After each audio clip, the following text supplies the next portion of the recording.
Deborah Schmidt, Oral Communications Module 6. I watched Andrew Solomon's talk on how the worst moments of our life make us who we are. I found the topic to pique my interest, and I thought it was a curious lecture. I felt he did a very good job of connecting with listeners and sharing a point of view with them before he went into his modules or purpose for his talk. His two counterpoints were the cornerstones of his speech were forging meaning and building identity.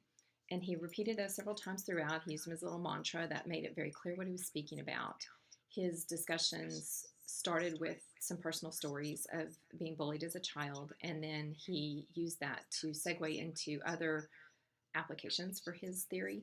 He had interviewed rape victims, political prisoners, and people that were under duress for different reasons or had gone through different types of trauma.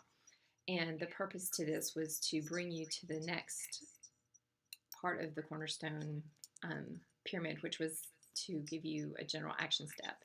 And in that, he was giving you a good idea of what he wanted you to accomplish, but I felt he was very weak on explaining how to take that and build it. And what he wanted you to do, in summary, was create a narrative of triumph.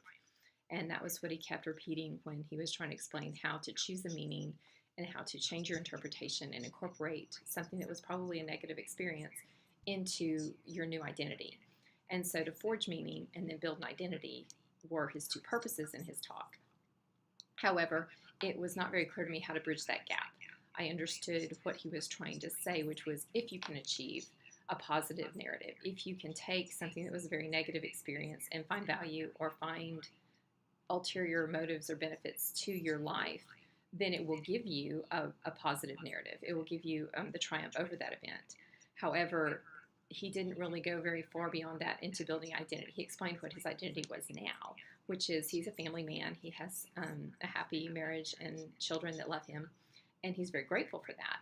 However, the gap between when he was bullied and felt very disenfranchised and interviewed all these people that had traumatic events became his narrative of triumph, and how he actually generated that, other than the fact that he was a very eloquent speaker and he had published a lecture or a talk that was beautifully written.